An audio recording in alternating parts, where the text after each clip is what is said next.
Corona virus संक्रमण के विश्वव्यापी ग्रहण की तरह आगामी 26 मई को साल का पहला चंद्र ग्रहण लगेगा। यहाँ पर यह बात जान लेना जरूरी है कि 26 मई को लगने वाला चंद्र ग्रहण एक उपछाया ग्रहण है जो दिल्ली एनसीआर समेत पूरे उत्तर भारत में कहीं भी नजर नहीं आएगा। ऐसे में सूतक काल का तो सवाल ही नहीं होता। ऐसे में खाने पीने से संबंधित कोई प्रतिबंध नहीं रहेगा। सामान्य भाषा में कहा जाए तो जब धरती पूरी तरह चंद्रमा और सूर्य के बीच आ जाती है तो इस स्थिति को पूर्ण चंद्र ग्रहण कहा जाता है।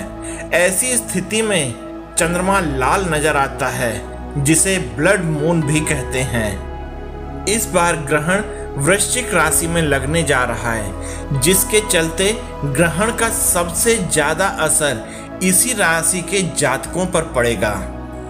उपछाया ग्रहण में सूतक नहीं होता है। यही वजह है कि ग्रहण से पहले सभी कार्य वैसे ही किए जा सकते हैं जैसे होते रहे हैं। नोएडा सेक्टर 55 स्थित शिव मंदिर के पुजारी राम नारायण शास्त्री का कहना है साल का पहला चंद्र ग्रहण 26 मई दिन बुधवार को लगेगा। चंद्र ग्रहण दोपहर 2:17 पर शुरू होगा और शाम 7:19 पर खत्म होगा। चूंकि ये चंद्र ग्रहण संपूर्ण भारत में नहीं दिखेगा इसलिए सूतक काल भी नहीं मान्य होगा। अब जानते हैं अगर पूर्ण चंद्र ग्रहण हो तो चंद्र ग्रहण के बाद स्नान करना क्यों होता है अनिवार्य। ग्रहण में शास्त्रों द्वारा बताए गए नियमों का पालन करना बहुत जरूरी माना गया है। बताया जाता है कि महाभारत के दौरान लगने वाले खास ग्रहण के अवसर पर देवी राधा, यशोदा और नंद बाबा के संग कुरुक्षेत्र स्नान करने आते थे। शास्त्रों में ग्रहण के बाद स्नान करने के लिए जरूरी बताया गया है और उससे कई फायदे भी होते हैं।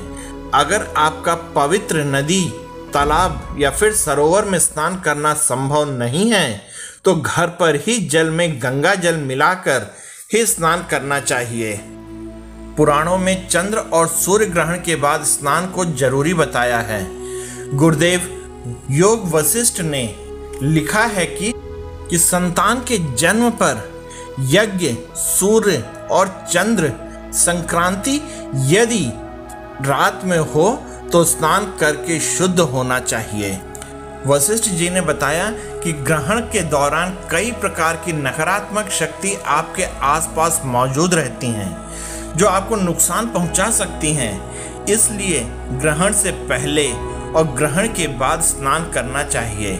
ग्रहण में शरीर अपवित्र हो जाता है और इसे फिर से देव प्रति कार्य के लिए शुद्ध करना अनिवार्य होता है। शास्त्रों के अनुसार 2 अशुभ ग्रह राहु और केतु के कारण चंद्र और सूर्य ग्रहण लगता है। चंद्र ग्रहण के दौरान केतु को ग्रसित करता है और इससे नकारात्मक शक्तियों का प्रभाव बढ़ जाता है। उनकी आसुरी शक्तियां जागृत हो जाती हैं। वैज्ञानिक दृष्टिकोण से भी देखा जाए तो चंद्र ग्रहण के दौरान कई तरह के खराब रोगाणुओं का प्रभाव बढ़ जाता है। ग्रहण के दौरान चंद्रमा से निकलने वाली रोशनी का स्वास्थ्य पर विपरीत प्रभाव पड़ता है। इसलिए स्वास्थ्य के नजरिए से भी चंद्र ग्रहण के दौरान स्नान करना जरूरी है ताकि रोगाणुओं का शरीर पर कोई प्रभाव न पड़े। चंद्र ग्रहण के बाद स्नान करना कितना जरूरी है उतना ही ग्रहण से पहले भी जरूरी है।